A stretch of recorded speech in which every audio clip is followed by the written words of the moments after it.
स्वागत है आपका आपके अपने YouTube channel maths with Ashish sir में। आज हम कक्षा 10वीं के गणित अध्याय 3 दो चरों वाले रैखिक समीकरण युग्म जिसकी प्रश्नावली 3.2 प्रतिस्थापन विधि से हल करने के लिए कहा गया है, जिसका प्रश्न क्रमांक 3 और हम प्रश्न क्रमांक अब करेंगे 5। प्रश्न क्रमांक 5 में दिया गया है, यदि किसी भिन्न के अंश और हर दोनों में 2 जोड़ दिया जाए तो वह 9/11 हो जाती है। यदि अंश और हर दोनों में 3 जोड़ दिया जाए तो वह 5/6 हो जाती है। वह भिन्न ज्ञात कीजिए। हमें भिन्न ज्ञात करना है।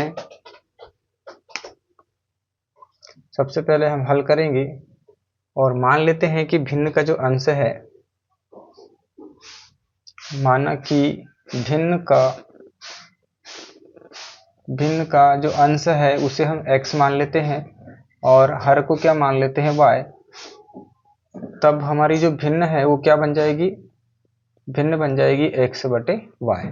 अब प्रश्नानुसार क्या बोल रहा है, पहली कंडीशन है कि अगर अंश और हर दोनों में कितना जोड़ दिया जाए, 2 जोड़ दिया जाए, मतलब x में भी 2 जोड़ दिया जाए और y में भी 2 जोड़ दिया जाए तो वह कितनी हो जाती है, 9/11। अभी यह संतुलित रूप नहीं है तो हम तिर्यक गुणा कर लेते हैं इस प्रकार से। तो 11 का गुणा x में करेंगे तो क्या हो जाएगा, ये 11x, 11 दूनी 22, फिर 9 का गुणा इधर कर लेते हैं तो ये क्या हो जाएगा, 9y और 9 दूनी 18। चर राशियों को एक तरफ और अचर राशियों को एक तरफ कर लेते हैं तो ये क्या हो जाएगा, अब 11x, ये माइनस 9y और ये 18, ये प्लस 22 इधर आके क्या हो जाएगा, -22। तो ये हो गया 11x माइनस 9y बराबर -22 में से प्लस 18 जाएगा तो क्या बचेगा, -4। ये हो गया आपका समीकरण नंबर 1। इसके बाद आगे क्या कहा गया है, पुनः कि यदि अंश और हर दोनों में 3 जोड़ दिया जाए, मतलब x में भी 3 जोड़ दिया जाए और हर में भी 3 जोड़ दिया जाए तो यह हो जाती है 5/6। 5/6 हो गई। तिर्यक गुणा करो इस प्रकार से तो ये क्या हो जाएगा आपका, 6x धन 6 18,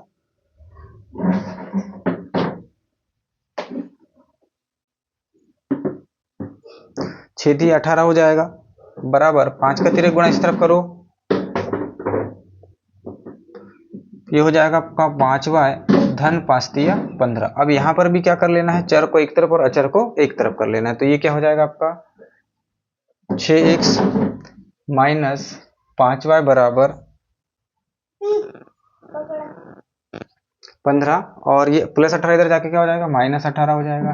तो ये हो गया आपका 6x माइनस 5y बराबर -3। ये हो गया आपका समीकरण नंबर 2। ठीक है, अब समीकरण 1 और 2 आपके पास आ चुके हैं, प्रतिस्थापन विधि से हल करना है। तो हम यहाँ ले लेते हैं समीकरण 1 से। समीकरण 1 दिया गया है 11x माइनस 9y बराबर -4। तो ये हो गया 11x बराबर -4, ये माइनस इधर आके प्लस क्या हो जाएगा, 9y और x बराबर ये -4 धन 9y बटे में कितना आ गया, 11। ये बन गया आपका समीकरण नंबर 3। अब समीकरण नंबर 3 यानी x का मान हम रख देते हैं समीकरण 2 में। x का मान हमें कहाँ रख देना है, समीकरण 2 में रख देना है। तो 2 हमें दिख रहा है 6x माइनस 5y बराबर -3।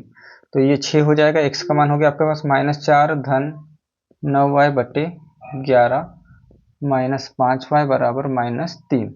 अब यहाँ कटेगा नहीं तो यहाँ गुणा कर लो तो ये क्या हो गया, -6 × 24 धन 6 9 54 बटे में कितना आ गया, 11 माइनस 5y बटे में कुछ नहीं है तो 1 बराबर -3। अब 11 और 1 का लघुत्तम ले लेते हैं।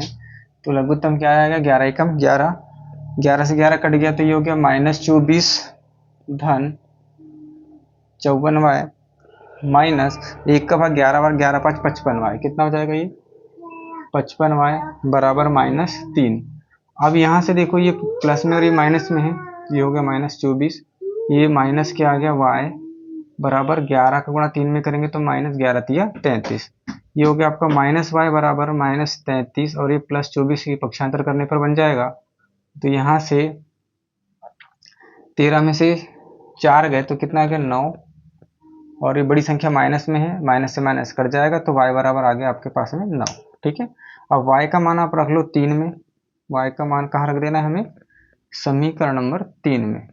तो समीकरण नंबर 3 ये दिया गया हमें x बराबर -4 धन 9y बटे में 11, तो ये हो गया आपका -4 धन 9 और y का मान भी हम रख देते हैं 9 बटे में कितना है 11, तो ये -4 धन 9 9 81 बटे में 11। 81 में से 4 घटा दो आप, 81 में से 4 गए तो कितना हो गया 77 और बटे में 11, तो 11 7 कितना हो जाएगा 77, तो x बराबर क्या आ गया 7। x क्या है हमारी भिन्न का अंश है और हर क्या है y है, तो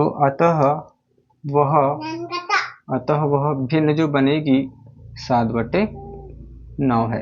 वीडियो पसंद आए तो वीडियो को लाइक शेयर एंड सब्सक्राइब कीजिए।